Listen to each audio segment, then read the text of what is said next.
ಒಂದಾನೊಂದು ಕಾಲದಲ್ಲಿ ಒಬ್ಬ ವ್ಯಾಪಾರಿ ಮತ್ತು ಅವನ ಕತ್ತೆ ಒಂದು ಹಳ್ಳಿಯಲ್ಲಿ ವಾಸಿಸುತ್ತಿದ್ದರು. ಕತ್ತೆ ತನ್ನ ಯಜಮಾನನ ಹೊರೆಯನ್ನು ಬೇರೆ ಊರಿಗೆ ಉಪ್ಪು ಮಾರಲು ಸಾಗಿಸುತ್ತಿತ್ತು. ಪ್ರತಿದಿನ ಅವರು ನದಿ ಮೂಲಕ ಭಾರವನ್ನು ಸಾಗಿಸಬೇಕಿತ್ತು. ಒಂದು ದಿನ ಎಂದಿನಂತೆ ವ್ಯಾಪಾರಿ ಕತ್ತೆಯ ಬೆನ್ನಿನ ಮೇಲೆ ಉಪ್ಪಿನ ಚೀಲಗಳನ್ನು ತುಂಬಿದ. ನಂತರ ಕತ್ತೆ ಮತ್ತು ವ್ಯಾಪಾರಿ ಇಬ್ಬರು ನಡೆಯಲು ಪ್ರಾರಂಭಿಸಿದರು. ಅವರು ನದಿಯನ್ನು ತಲುಪಿದರು. ನದಿ ದಾಟುತ್ತಿದ್ದಾಗ ಕತ್ತೆ ಆಕಸ್ಮಿಕವಾಗಿ ನದಿಗೆ ಬಿದ್ದಿತ್ತು. ಕತ್ತೆ ಬಿದ್ದಾಗ ಉಪ್ಪಿನ ಮೂಟೆಗಳು ಬಿದ್ದು ನೀರಿನಲ್ಲಿ ಕರಗಿದವು. ವ್ಯಾಪಾರಿ ಗಾಬರಿಗೊಂಡು ಕತ್ತೆಯನ್ನು ಎತ್ತಿಕೊಂಡನು. ಆದರೆ ಅವನು ಗೋಣಿಚೀಲವನ್ನು ಎತ್ತಿದಾಗ ಹೆಚ್ಚಿನ ಉಪ್ಪು ಕರಗಿರುವುದನ್ನು ಅವನು ನೋಡಿದನು.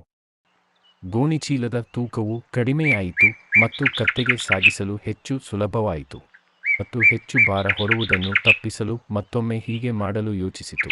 ಮರುದಿನ ವ್ಯಾಪಾರಿ ಮತ್ತು ಕತ್ತೆ ಮಾರುಕಟ್ಟೆಗೆ ಹೊರಡಲು ಸಿದ್ಧರಾದರು ಮತ್ತು ವ್ಯಾಪಾರಿ ಚೀಲಗಳನ್ನು ತುಂಬಿದ. ಅವರು ನದಿಯನ್ನು ತಲುಪಿದಾಗ ಕತ್ತೆ ಮತ್ತೆ ಅದರಲ್ಲಿ ಬಿದ್ದಿತು. ಆದರೆ ಈ ಬಾರಿ ಕತ್ತೆಯು ಅದನ್ನು ಉದ್ದೇಶಪೂರ್ವಕವಾಗಿ ಮಾಡಿತ್ತು ಮತ್ತು ಅವನು ನಿರೀಕ್ಷಿಸಿದಂತೆ ಉಪ್ಪು ಕರಗಿತು ಮತ್ತು ತೂಕವು ಹಗುರವಾಯಿತು.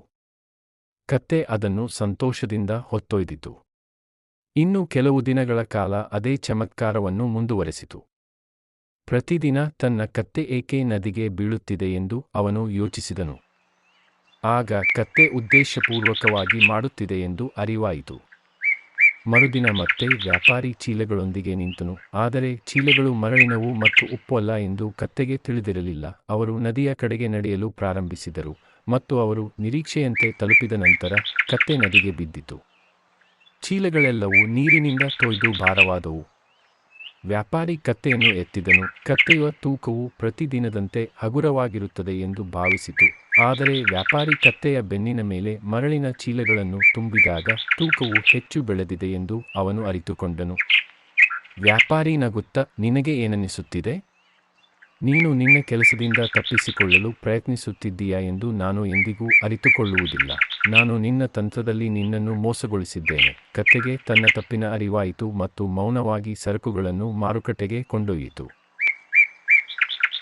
ನೈತಿಕತೆ: ಒಬ್ಬರ ಸೋಮಾರಿತನವು ಹೆಚ್ಚಿನ ನೋವು ಮತ್ತು ನಷ್ಟವನ್ನು ಉಂಟುಮಾಡಬಹುದು.